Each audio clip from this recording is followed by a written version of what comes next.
4인사색 살아계신 하나님 경험하기 두 번째 시간입니다. 오늘은 창세기 5장 21절에서 24절 말씀을 통해서 동행, 하나님과 함께 동행하는 경험을 하기를 원합니다. 어떤 사람이 자기 자신을 강아지라고 생각했어요. 그래서 밥을 먹을 때도 개처럼 핥아서 먹고, 방을 다닐 때도 네 발로 벌벌 기어다니고, 그리고 한두 마디 하다가 그러고 짖고. 그래서 정신병동에 입원을 시켰지요. 의사가 물었어요. 언제부터 자기 자신을 강아지로 생각하기 시작했습니까? 그랬더니 개라고 생각하기 시작했습니까? 그랬더니 예, 강아지 때부터요. 그러더랍니다. 자기 자신을 개라고 생각하면 개처럼 말하고 개처럼 행동하고 개처럼 밥을 먹지요. 내가 누구냐는 것입니다. 내 안에 하나님이 계신다. 내 곁에 하나님이 함께 하신다. 내가 어디에 가든지 간에 하나님이 나를 도와주신다. 이것을 경험하고 이것을 믿는다고 하는 것은 엄청난 가치와 엄청난 경험이 되는 거예요. 저는 어릴 때부터 교회를 다녔는데, 내가 어릴 때 교회 가서 모세에 관한 이야기를 들으면 내가 모세 시대에 태어나면 얼마나 좋을까 그런 생각을 했어요. 지팡이를 내밀면 홍해가 갈라지고, 아침에 일어나면 하늘에서 만나가 내리고, 내가 엘리야에 관한 이야기를 들으면 내가 엘리야 시대에 태어나면 얼마나 좋을까 그런 생각을 했더랬었죠. 우리가 기도하면 하늘에서 불이 샥 내리고 얼마나 신났을까. 내가 예수님에 관한 이야기를 들으면 내가 예수님 시대에 태어나면 얼마나 좋았을까 그렇게 생각했어요. 예수님은 병든 자를 고치고 죽은 자를 살리시고 바람과 풍랑을 꾸짖고 잔잔케 하시고 어린아이가 바친 도시락 하나로 5,000명을 먹이고, 그러면 나는 예수님께 도시락을 바치는 어린아이가 되었을 거야 이런 생각을 했더랬었죠. 그런데 어른이 되어서 성경을 연구하고 읽어보니까 그게 아니네. 오히려 그 시대에 살던 모세 시대, 엘리야 시대, 예수님 시대에 살던 사람들이 오늘 우리가 살고 있는 이 시대를 부러워하고 그리워하고 있다는 것을 알게 된 거예요. 그 시대는 특별한 사람들만 하나님을 만났어요. 예수님의 제자들만 예수님과 함께 동행할 수 있었어요. 근데 오늘 우리는 성령 시대이기 때문에 모든 하나님의 자녀들이, 모든 성도들이 하나님을 경험할 수 있고, 모든 사람들이 성령을 경험할 수 있고 성령과 동행하는 삶을 살 수가 있는 거예요. 얼마나 신나고 얼마나 멋져요. 신안 앞바다에 파도가 출렁출렁이면 조그마한 그릇들이 파도에 밀려서 모래사장에 뒹구렁 올라오고 그랬어요. 그러면 그 마을의 아이들이 바다 귀신 나왔다고 가까이 가지 못하고 멀리서 돌로 그 그릇을 깨는 거야. 그래서 그릇을 깨지면 야, 귀신 깨졌다, 귀신 잡았다, 그리고 가서 노는 거야. 근데 아이들이 학교에 다 가고 난 다음에 20살 정도 되는 청년인데 실제로 정신적인 연령은 초등학교 1학년이야. 친구들이 초등학교 1학년, 2학년들이야. 자기 친구들이 다 학교 가고 나니까 혼자서 학교도 못 가고 바닷가에 혼자 놀러 나가는 거야. 르르르르르르르르 그렇게 나갔어요. 그랬더니 요만한 그릇이 올라와 있거든. 그래서 그릇 하나 두었다, 그릇 하나 두었다, 그리고 그릇을 주고 와가지고 집에 갖다 줬더니 엄마가 그릇이 찌그러지고 그러니까 개밥 그릇을 쓴 거야. 그 마을에 알만한 사람이 지나가다 보니까 개밥 그릇이 이상하게 생겼거든. 그래서 그것을 빌려서 서울에 가서 조사해 봤더니 1200년 전에 만들어진 보물 중에 보물이야. 그거 하나가 그 신안에서 가장 귀한 집보다도 더 비싼 거야. 이게 엄청난 보물이야. 그랬더니 갑자기 정부에서 줄을 착착 치더니 그걸 개발해 봤더니 1200년 전에 보물선이 지나가다가 바다에 가라앉은 거야. 엄청난 보물이 발굴되어졌죠. 우리 하나님의 사람들이 깨질 수 있어. 마귀가 던진 돌멩이, 내 주변에 소중한 사람들이 던진 돌멩이, 내 원수들이 던진 돌멩이 하나에 내 인생이 깨지고, 내 마음이 깨지고, 육체가 깨지고, 관계가 깨지고, 행복이 깨지고, 비전이 깨진 그런 삶을 살 수 있어요. 깨지지는 않았다고 할지라도 내가 얼마나 소중한 존재인지를 알지 못해서 개밥그릇처럼 쓰이는 사람들이 있어요.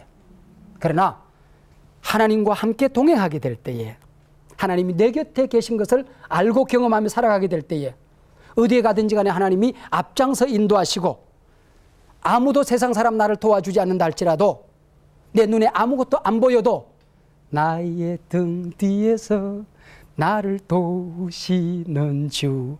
그래서 하나님이 내 등 뒤에 계신 것을 내가 믿고 살아가게 될 때에 내 삶이 달라질 수밖에 없는 것이죠. 우리가 하나님을 경험하게 될 때에 모든 것이 달라져요. 하나님이 내 곁에 계실 때에. 제가 신방을 잘 못하는데 가끔 우리 교우들 신방을 갈 때가 있어요. 한 번은 미리 연락을 드리고 약속을 하고 어떤 가정에 신방을 갔어요. 가서 예배를 드리고 난 다음에 그 부인 집사님이 남편이 교회를 잘 안 나오는데 교회 목사님이 오신다고 거실에 양주 이렇게 쌓아놓는 그 뭐가 있었대요. 뭐 찬장 같은 게 있었대. 근데 그걸 다 치운 거야.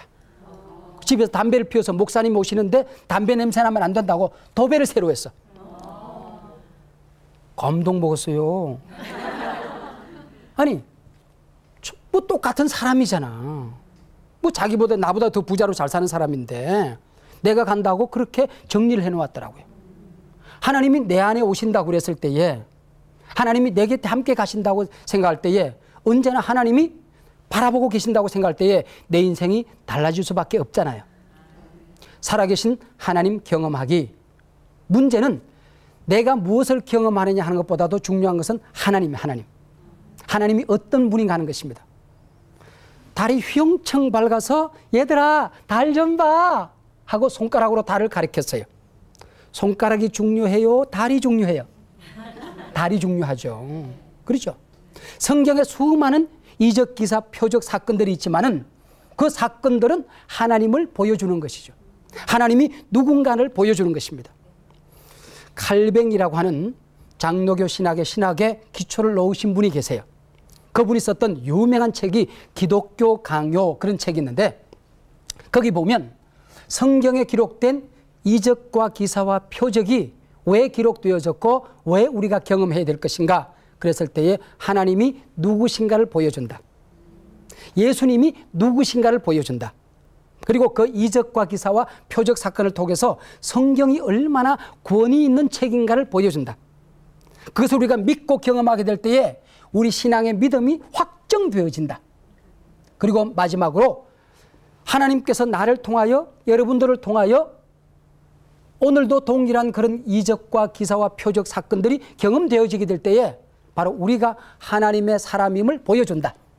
그렇기 때문에 우리는 살아계신 하나님을 기적 사건들을 통하여 경험할 수 있어야 된다라고 얘기를 했어요. 성경에 보면 그런 내용들이 너무 많아. 믿는 자에게는 표적이 따른다고 그랬어요. 병든 자에게 손을 얹은적 나으리라. 목사의 손이 얹은적 나으리가 아니라 내가 예수 믿은 다음에 1초 후부터 이런 권세가 우리에게 있는 거야. 지금까지 너희가 내 이름으로 아무것도 구하지 않았으나 이제부터 무엇이든지 원하는 대로 구하라. 내가 즉시 시행하리라. 예수님의 이름의 권세가 우리에게 있어요. 믿음의 능력이 우리에게 있는 거예요. 말씀의 권세가 우리에게 있는 거예요. 성령의 도우심이 우리가 안도에 있는 거야. 이런 어마어마한 권세와 능력이 우리에게 있어요. 이런 것들을 우리가 경험하라. 지난 시간에도 말씀드렸지만은 이런 것들을 우리가 기억하고 전하고 세상 만방에 선포하면서 살아가게 되는 것. 이것이 우리가 살아계신 하나님을 경험하는 방법이 되는 거죠. 오늘은 특별히 이제 동행, 하나님과 함께 하는 동행의 경험을 통해서 하나님을 경험하게 될 것인데 양지바라는 곳에서 3살짜리 남자아이, 여자아이 몇이서 소꿉놀이를 하고 있었어요. 근데 엄마 아빠 놀이를 하는 거야. 그러면서 여보 회사 갔다 올게요. 그랬더니 여보 뽀뽀하고 가야지. 앙증맞게 놀고 있는 거야. 동네 할아버지가 쳐다보니까 귀엽기도 하고 가소롭기도 하더라. 띡 이놈들 그랬어요. 근데 할아버지가 지나고 난 다음에 자기들이 입을 실룩실룩 삐죽거리면서 우리가 1~2살 먹은 애들인 줄 아는가 봐. 우리 3살이지 그치 그러더래. 아니 우리 그런 소꿉놀이 많이 해봤잖아요. 옛날에는 이런 놀이가 있었어요. 마을에 놀이가 있었어요. 어디 가든지 학교는 놀이터였고 일터는 공동체의 놀이터였어요. 저는 시골에서 자랐는데 모내기를 하거나 타작을 하면 온 마을의 축제였어요. 우리 집에만 모를 심는 게 아니야. 동네 사람들이 다 우리 집에 와서 함께 모를 심어줘. 헤헤 이모 자라 노래 부르고, 그리고 막걸리 한잔 하시면서 잔치를 벌이고, 타자 갈 때도 동네 사람들이 다 와서 우리 집에 있는 그 막 나락단을 쌓아놓은 우리 천지빛깔이라고 그랬는데, 천지빛깔이 쌓아놓고 그걸 가지고는 이제 갖다 놓고 타자 가는 거야. 여기 치고 저기 치고 놀이가 있었어요. 요즘은 공동체 놀이가 없어. 예수 믿는 것도 전쟁하는 것 같아. 놀이가 없어. 신앙생활도 노동과 같아. 집에서 노는 것도 어른이고 애들이고 TV하고만 놀아. 그리고 이거 컴퓨터하고만 놀고 있어요. 놀이가 없어요. 놀이의 신학도 있고, 그리고 놀이의 교육이라는 것도 있어요. 놀면서 모든 걸 배우는 거야.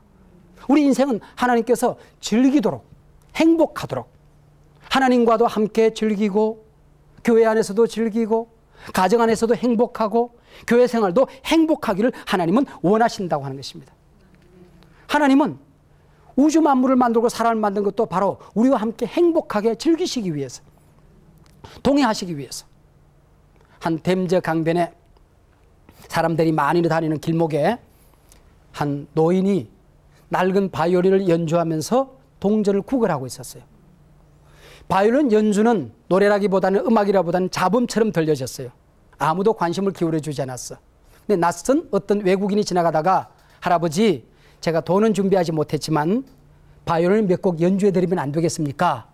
바이올린을 받아들고는 먼지를 털고 조율을 마친 다음에 바이올린을 연주하는데 기가 막힌 선율, 기가 막힌 음악이 연주가 되어지는 거야.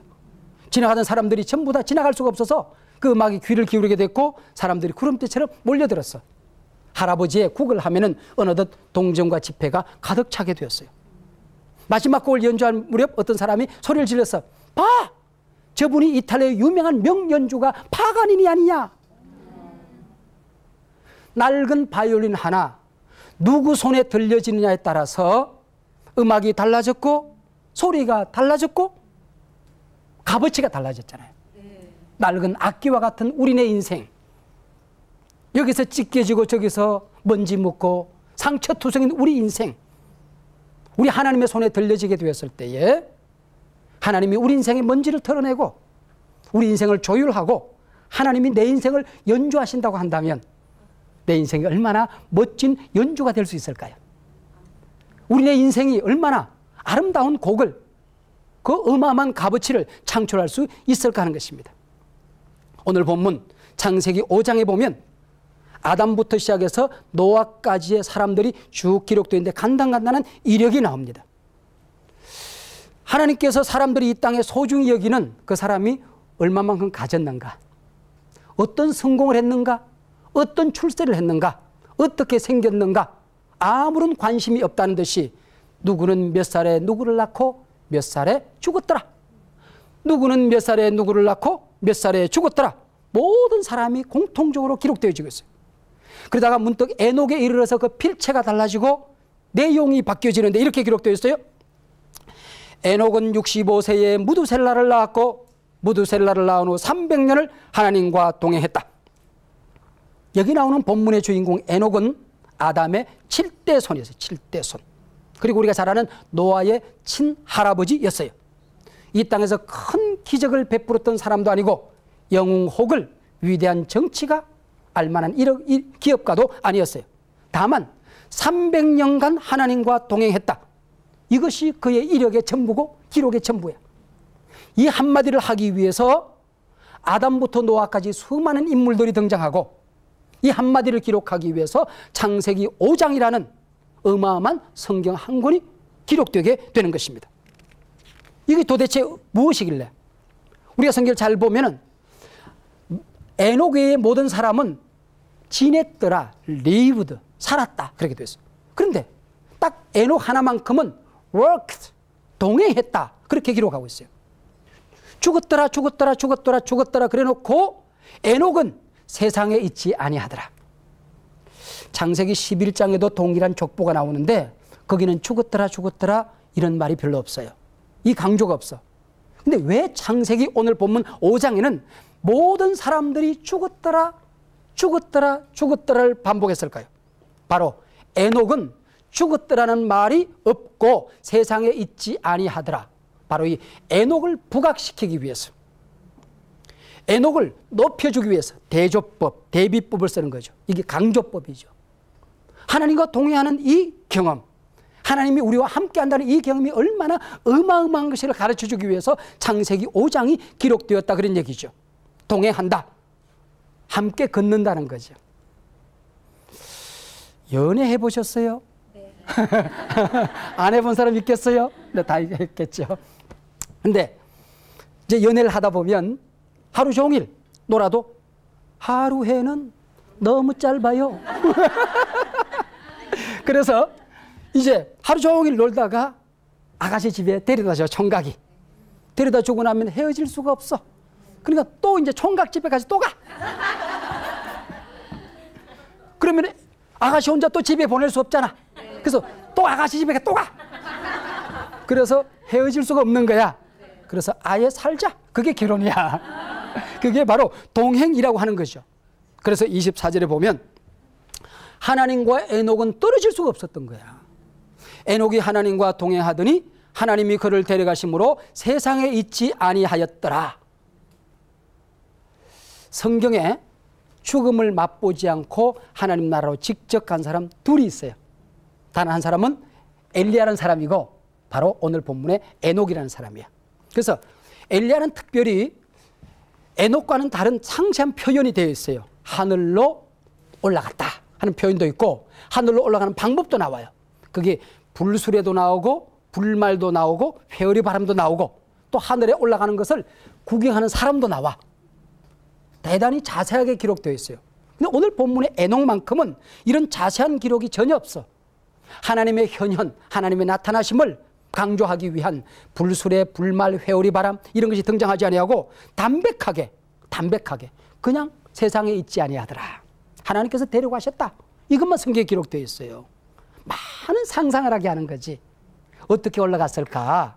응? 왜 올라갔을까? 에녹이 도대체 누구이길래 그렇게 하나님 나라로 죽음을 맛보지 않고 직접 가게 했을까? 많은 상상을 하게 하는 거죠.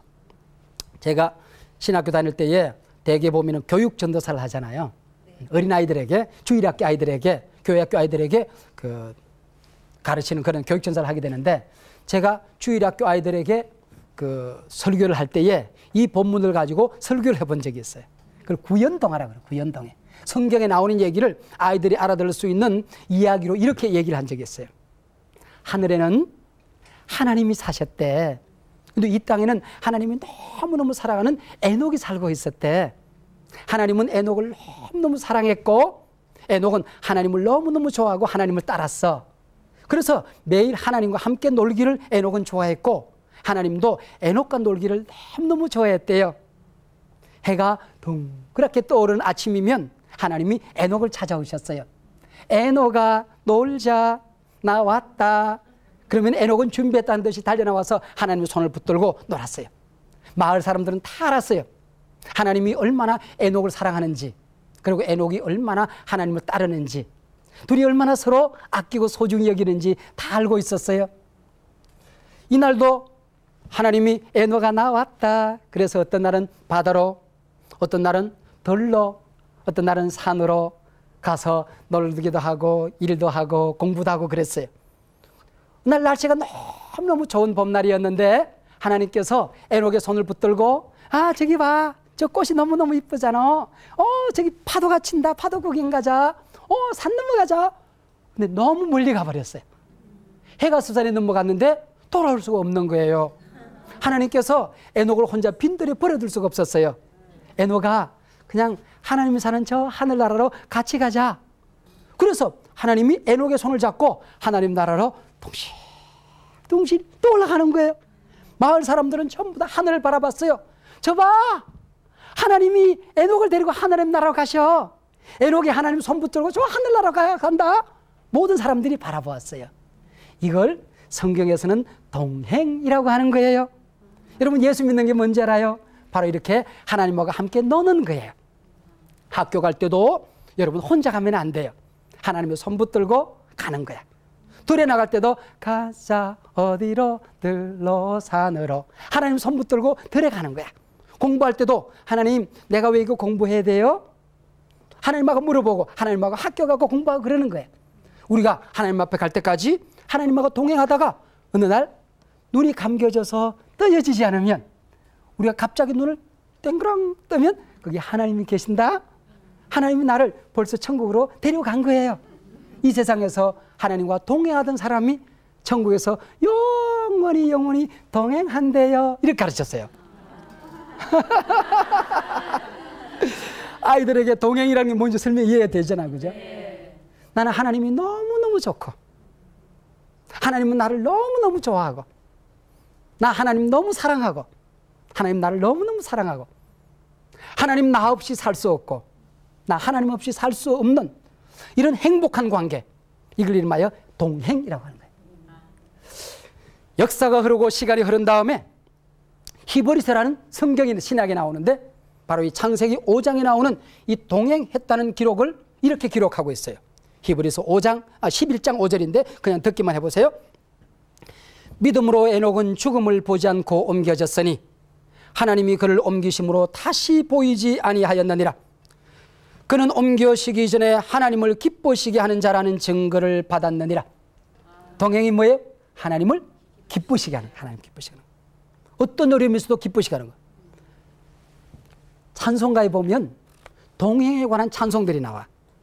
찬송가에 보면 주와 동행, 그런 찬송이 나오는데 그 가운데 하나가 이런 찬송이 있어요. 주와 같이 길 가는 것 즐거운 일 아닌가. 우리 주님 걸어가신 발자취를 밟겠네. 한 걸음 한 걸음 주 예수와 함께 날마다 우리 걸어가리. 2절에 이렇게 됐어요. 어린아이 같은 우리 미련하고 약하나 주의 손에 이끌려 생명길로 가겠네. 그 다음 3절에 보세요. 꽃이 피는 들판이나 험한 골짜기라도, 우린 동행이라고 그러니까 하나님하고 좋은 일들만 있을 수 있는 걸로 생각해요. 때로는 고난의 길을 동행하는 거야. 하나님이 이해가 안 될 때도 동행하는 거야. 세상 사람들 앞에 비웃음을 당하고 조롱을 당해. 예수 믿는 사람들 봐. 왜 저 모양이야? 예수 믿고 난 다음에 나보다 잘된 게 뭐 있어? 세상 사람들이 비웃을 때도 있어요. 그때도 포기하는 것이 아니라 절망좌절 낭망하는 것이 아니라 하나님과 동행하는 거야. 그래서 주가 인도하는 대로 주와 같이 가겠네. 그래서 동행의 표징으로 4절에 누가 등장하느냐? 옛선지자의 녹같이 우리들도 천국에 들려 올라갈 때까지 주와 함께 걷겠네. 그리고 한 번에 천국까지 휙 가는 것이 아니라 한 걸음 한 걸음 주 예수와 함께. 오늘은 동행하고 내일은 안 동행하고, 좋을 때는 동행하고 안 좋을 때는 안 동행하고, 내가 이해될 때는 하나님과 동행하고, 이해가 안 되고 용납이 안 될 때는 하나님 버리고, 교회에서는 동행하고 세상 가고 집에 가서는 안 동행하고, 교회 와서는 내게 강 같은 평화, 집에 가면은 애들이 막 집어넣고 쌍, 이게 반복되는. 교회 와서 내게 강 같은 쌍, 이거와 쌍이 반복되어지는 이런 것이 아니라 날마다 우리 걸어가리. 이게 동행이라는 거예요. 이게 우리가 성경에서 신앙생활 전체를 우리는 동행으로 이해해요. 하나님께서 에덴 동산을 만드시고 사람을 만드신 것은 사람과 함께 동행하기를 원하셨던 것이죠. 그런데 인간은 하나님께서 먹지 말라는 선악과를 먹음으로, 하나님의 말씀을 버림으로, 하나님의 말씀을 듣는 대신 마귀의 말에 귀를 기울임으로 동행을 잃어버린 거야. 그게 에덴 동산에서 쫓겨난 거죠. 나무 그늘 밑에 숨었어요. 하나님과 동행이 깨졌어요. 나뭇잎사귀로 자기 옷을 만들어 입었어요. 내가 누군지 몰라요. 나 저 본인 소유색 내가 누군지 모르니까. 그래서 자기를 숨기기 시작하면서부터 자기의 꿈이 뭔지, 자기의 비전이 뭔지, 이때 뭘 해야 되는지, 어디 가야 되는지, 뭘 먹어야 되는지, 먹지 말아야 되는지 자기와의 동행을 잃어버렸어요. 아담아, 너 왜 먹지 말라는 선악과를 먹었느냐? 당신이 만들어준 내가 먹으라고 그래서 먹었습니다. 핑계됨으로써 사랑하는 아내와의 동행이 깨졌어. 사람과 사람의 동행이 깨졌어요. 땅은 가시와 은근키를 내기 시작했어. 사자 등을 타고 놀고 고래와 함께 수영을 하던 자연과의 동행이 깨졌어. 땅이 가시와 은근키를 내기 시작했어. 벌이 뭐예요? 동행이 깨어지는 것이다. 깨어진 것. 바로 이 시대를 기록하는 창세기 6장 3절에 보면 여호와께서 이르시되 나의 영이 영원히 사람과 함께 있지 아니하리니 이는 그들이 육신이 됨이라. 하나님의 영과 우리 사람의 영이 동행하는 것을 잃어버렸을 때에 육신이 된 사람과는 함께하지 않겠다. 동행하지 않겠다. 이게 바로 저주가 되는 거예요. 저주가 되는 거예요. 우리가 예수를 믿었다는 얘기는 에덴 동산에서 잃어버렸던 동행을 회복하는 거예요. 우리 신앙의 경험은 뭐야? 하나님과 함께 동행하는 것을 믿는 거죠. 하나님이 내 안에 계셔. 내 곁에 계셔. 내 앞에 계셔. 내 위에 계셔. 나를 붙들고 계셔. 나의 등 뒤에 계셔. 이것을 경험하고 이것을 날마다 함께 우리 다른 사람들에게 전하면서 사는 것이 바로 동행이고 신앙생활인 거예요. 바로 이런 시대에 에녹은 하나님과 동행했다. 에녹이 특별히 훌륭하다든지 영웅이라든지 아니면 뛰어난 사람이란 기록이 없어요. 가인처럼 큰 성을 쌓은 적도 없고 라멕의 아들처럼 대기술자도 그리고 대음악가도 아니었어. 다만 하나님을 기쁘시게 하는 삶. 동행했다. 이것이 전부 다 에녹의 기록이 전부예요. 믿음 생활에 뭐예요? 그러면 하나님과 동행하는 것이다. 예수 믿는 게 뭐냐? 하나님과 이 땅에서 동행하다가 천국에서 동행하는 거야. 어떤 사람들은 지옥 같은 세상, 지옥처럼 살다가 죽어서나 동행하지 뭐. 이게 아니야. 천국 같은 세상, 하나님과 함께 천국처럼 살다가 영원한 천국으로 동행하는 것. 이게 신앙생활이라는 거죠. 미가서 6장 8절에 보면은 하나님이 하시는 선한 일, 우리를 선택하신 목적이 뭐냐? 네가 하나님과 동행하기 위함이 아니더냐? 뇌 하나님과 함께 동행하는 것이 아니냐? 미가 선지자는 그렇게 얘기했어요.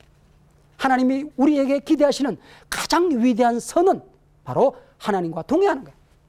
우리 믿음 생활한다고 생각할 때에 이 세상에서 성공하는 성공주의, 위대한 업적을 낳는 것, 모든 사람 앞에 존경을 받는 것, 부러움의 대상이 되는 것, 이것만 생각한단 말이죠. 믿음 생활이 뭐냐? 신앙의 지식을 쌓고 성경 지식을 쌓아가고 신비한 교리를 배우고 이것이 아니라 하나님과 함께 더불어 살아라. 지금까지 내가 따라가던 세상의 가치관을 버리고 하나님이 보여주는 성경적인 가치관, 하나님 나라 가치관을 따라서 가는 거다. 모압 여인 룻은 시어머니 나오미를 따라가서 동행했어요. 왜? 그가 하나님의 백성을 알았기 때문에. 그를 따라가면 그분 곁에 하나님이 계시고 하나님의 백성이 있음을 알았기 때문에. 엘리사는 엘리야와 함께 끝까지 동행했어. 왜? 그가 하나님의 사람임을 알았기 때문에. 아브라함은 가장 소중히 여기는 자식을 제물로 바치면서까지 하나님과 동행했어. 그물을 던지고 던졌어요. 베드로가 밤새도록 그물을 던졌는데 고기 한 마리 잡지 못했어. 예수님께 나타나셔서 깊은 데 그물을 내려 고기를 잡아라. 그물을 던졌더니 고기가 그물이 찢어질 만큼 잡혔어요. 그리고 딱 바라봤더니 그분이 주님인 걸 알게 된 거야. 주여 나를 떠나소서, 나는 죄인으로 소이다. 그때 예수님께서 나를 따르라, 너를 사람 낚는 어부되게 하겠다. 그랬더니 잡았던 고기들, 그물들, 모든 배들, 친구들을 다 버려두고 주님을 따라갔어. 하나님과 동행하기 위해서 모든 것을 버렸듯이 하나님과 동행하는 이 보화를 얻기 위해서 세상의 모든 것을 버리고 따라갈 수 있는 결단, 이게 믿음 생활이라고 하는 믿음 생활이라는 거예요. 성경은 에녹이 살다간 삶의 가치를 한마디로 하나님과 동행했다. 창세기 5장 전체에 수많은 것들을 조연으로 기록한 다음에 딱 한마디를 핀셋으로 탁 찍어서 믿음 생활이 뭔지 아니? 하나님이 정말 기뻐하는 게 뭔지 아니? 너희들이 하나님의 자녀가 되어서 살아가는 이유가 뭔지 아니? 나와 함께 동행하기 위함이란다. 내가 너희들의 기대하는 선이 뭔지 아니? 너희들이 나와 함께 동행하기를 원한단다. 딱 한마디로. 클레어 루스라는 훌륭한 신앙인은 그런 얘기를 했어요. 신앙인은 누구나 그가 이 세상을 마치는 날 살아왔던 인생의 여정을 되돌아보면서 한마디로 요약할 수 있다. 오늘이 나의 인생의 마지막 날이라고 한다면, 여러분이 오늘 인생의 마지막 날이라고 한다면 마지막 한마디가 뭐라고 비문이 남겨질까? 김사갓이라는 사람이 한 마을을 지나가는데 그 마을에 부자 영감이 죽었어. 무식한 집안인지라 비문을 쓰지를 못하는 거야. 그래서 선비 김사갓을 불러가지고 비문을 써달라고 그랬어요. 물었죠. 이 어르신이 무슨 계급을 했습니까? 무슨 벼슬을 했습니까? 아니, 벼슬은 무슨 벼슬요? 그러면은 선한 일을 한 것이 뭐가 있겠습니까? 선은 무슨 선요? 식욕 한번 좋았지요. 그래서 붓을 들어서 다 죽 다 먹이라 썼어. 그게 신비한 글인 줄 알고 비문을 탁 만들어 세웠어. 이게 뭔지 알 게 없거든. 이리 뜯어보고 저리 뜯어봤더니 다 죽 다 먹고 그러대. 먹다 죽다. 인분 제조기로 살았다는 거지. 거시기 만들다가 죽었다고 얘기지 뭐. 우리가 인생을 마치는 날 하나님 앞에 뭐라고 기록할 수 있어야 되냐 그 얘기지. 난 이거 생각해 봤어. 그러면은 유영모 목사에게 누가 물었어. 당신이 이 세상에 마치는 날, 인생 여행을 마치는 날 당신의 비문에 뭐라고 써주기를 원합니까? 우리 교회 이름이 한소망교회예요. 한소망교회는 것은 한국의 소망 그런 뜻이에요. 한민족에게 소망을 주는 교회가 되자. 유영모 목사는 한소망교회를 건강한 교회로 만들어서 한소망교회를 통하여 한국교회를 살리고 한민족을 살리고 나아가 세계 열방을 구원하기를 원했다. 괜찮죠? 네. 이게 내 비전이, 이게 내 비전이야. 유영모 목사는 한소망교회를 건강하게 만들어서 한소망교회를 통하여 한국교회를 살리고 넘어진 한국교회, 죽어가는 한국교회 살리고 한민족을 살리고 북한에는 저 동포들을 살려내고 세계 열방을 구원하기를 원했다. 이게 내 인생의 비전이에요. 우리 에녹이 하나님과 동행하는 삶을 살았다. 그러니까 에녹이 무릉도원에서 서도원 지어놓고 하나님을 묵상하며 살았을 끼다 라고 생각해요. 그게 하나님과 동행하는 게 아니야. 저 푸른 초원위에 그림 같은 집을 지어놓고 거기서 산채밥에 조롱박으로 바위텀 생수 마시면서 세상 근심 걱정 세상 사람 아무도 보지 아니하고 혼자서 하나님하고만 동행했다. No, 그게 아니에요. 에녹은 최악의 시대를 살아간 사람이에요. 우리처럼 어려움이 있고 악이 있고 유혹이 있고 갈등이 있고 문제가 있고 눈물이 있고 질병이 있고 고통이 있고 우리가 당했던 모든 것 있는 바로 거기에 바로 에녹이 함께. 역사적으로 이 시대는 머지않아 노아 홍수가 일어날 그 시대였어요. 그래서 유다서에 보면 에녹은 날마다 그 당시의 불경건을 눈물로 매일같이 울었던 사람으로 기록하고 있어요.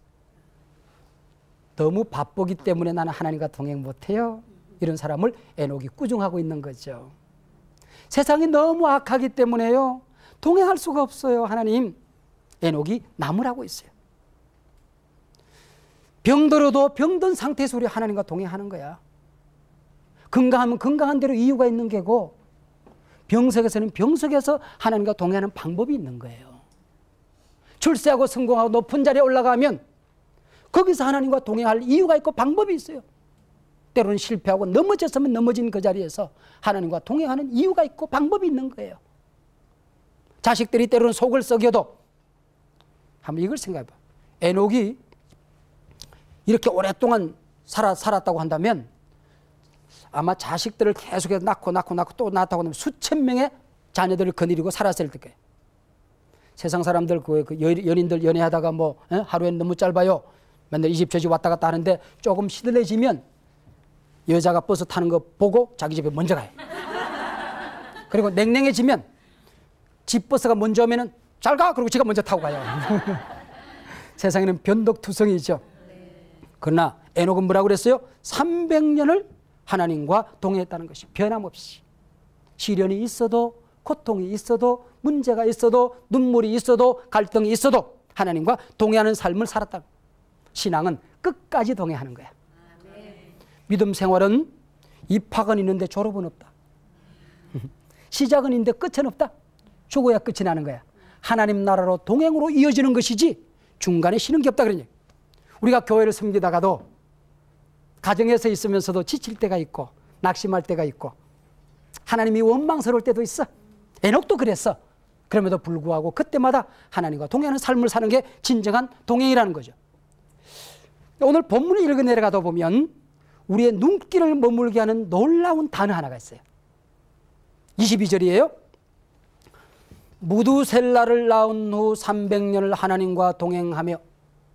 무두셀라를 낳은 후 하는 이 말이에요. 그러면은 에녹이 무두셀라를 낳기 전까지는 동행하지 않았다는 얘기가 되잖아. 그렇지? 그럼 무두셀라가 뭐길래? 이게 이제 우리 오늘 마지막 핵심이에요. 무두셀라가 뭐길래? 원래 무두셀라라는 뜻은 창 던지는 사람, 그런 뜻을 가지고 있어요. 히브리 원문에 창 던지는 사람. 이런 거 한번 생각해 보세요. 주몽이 신궁이라고 그러잖아. 어떤 성을 지키는데 주몽이 성 위에 딱 서서 활을 탁 쌓아놓고 기다리는 거야. 아무리 어디로 그냥 활을 탁 쏘니까 가까이 가지 못하잖아. 뭐라고 생각하니? 저 주몽만 없으면 저 성을 정복할 텐데 그럴 수 있잖아. 기가 막히게 창을 던지는 소문장이 딱 버티고 있어. 그래서 마을과 마을에 전쟁이 일어났을 때에 부족과 부족의 전쟁이 일어났을 때에 저 창 던지는 사람만 없으면 우리가 저 성을 정복할 텐데 그렇게 생각하는 거야. 그래서 무두셀라라는 이름의 뜻은 저가 죽으면 심판이 온다, 그런 뜻을 가지고 있어요. 무두셀라는 그가 죽으면 멸망이 온다, 이런 뜻을 가지고 있어요. 어느 날 하나님께서 에녹을 찾아왔어요. 에녹아, 세상이 너무너무 타락했어. 내가 이 세상을 멸망시킬 수밖에 없어. 근데 내가 이 세상을 좀 더 내가 인내하고 기다릴 거야. 네 아들 이름을 무두셀라라고 지어라. 그가 죽는 날 이 세상을 심판하고야 말 거야 라고 얘기를 한 것이죠. 자, 그가 죽으면 심판이 온, 이게 종말이거든요. 내 인생에 끝이 있다. 내 인생에 종말이 있다. 건강에도 병들 날이 있고 내 사업에도 끝이 있을 날이 있고 내 인생도 끝나는 날이 있다. 이게 종말이에요. 우린 종말, 그러니까 저 높은 곳을 향하여 날마다 나아갑니다. 이 세상을 그냥 징그러운 세상 다 쳐다보지도 않고 다 포기하고 맨날 천국만 바라보는 거, 이게 종말이라고 생각하는데 그것이 아니고 종말에는 하나님과 영원히 살아갈 영광스러운 승리가 있어. 영원한 낙원과 행복이 있어. 그 빛에서 오늘을 보니까 오늘 내가 살아가는 이 삶이 어려움이 있어도 억울한 일이 있어도 이해가 안 돼도 종말의 빛에서 보니까 주님이 갚아주실 것이거든. 그래서 오늘을 행복하게 살아가는 거야. 하나님과 동행하는 거야. 자, 한번 보세요. 25절에 보면 무두셀라가 187세에 누굴 낳았어요? 라멕을 낳았어. 라멕이 182세에 노아를 낳았어.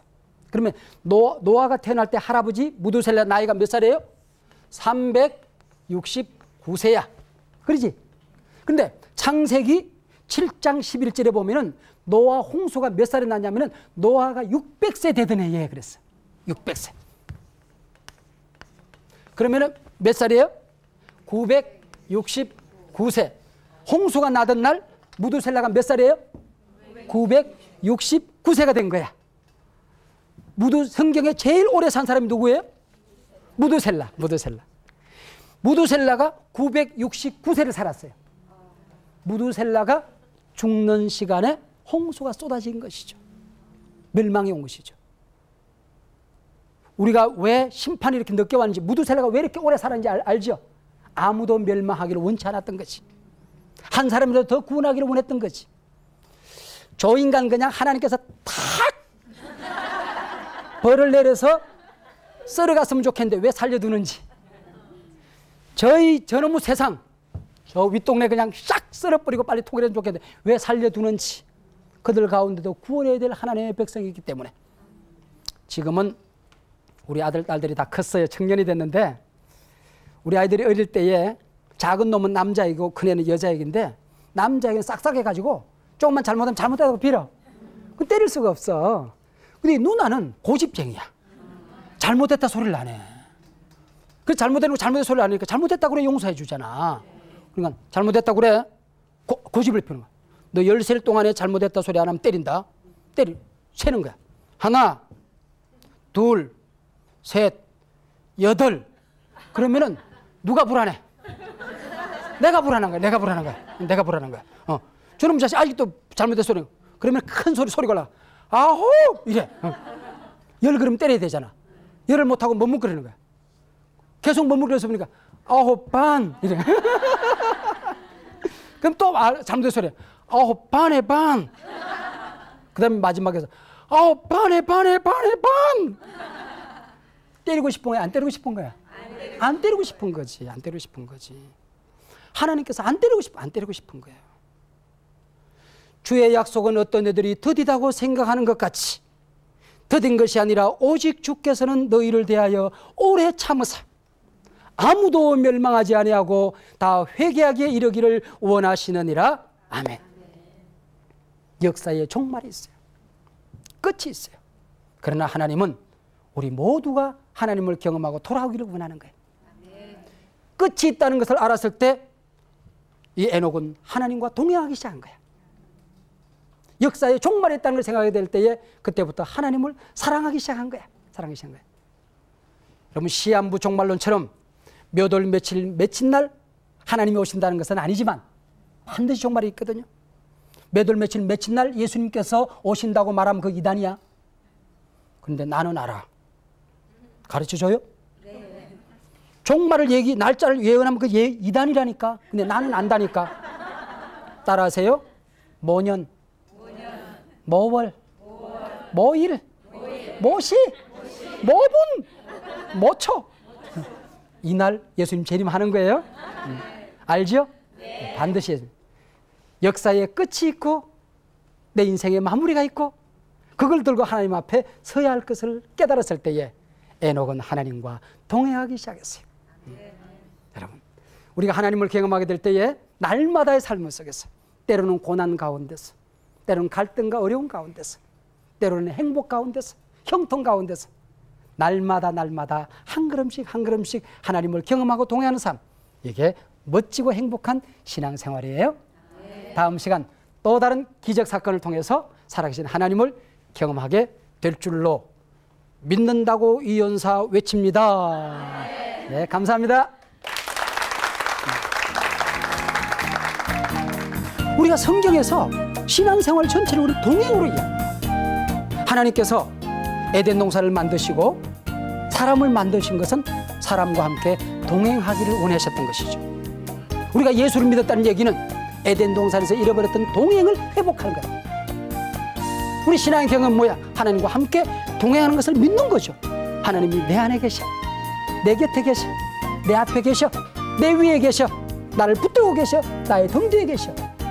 이것을 경험하고 이것을 날마다 함께 우리 다른 사람들에게 전하면서 사는 것이 바로 동행이고 신앙생활이고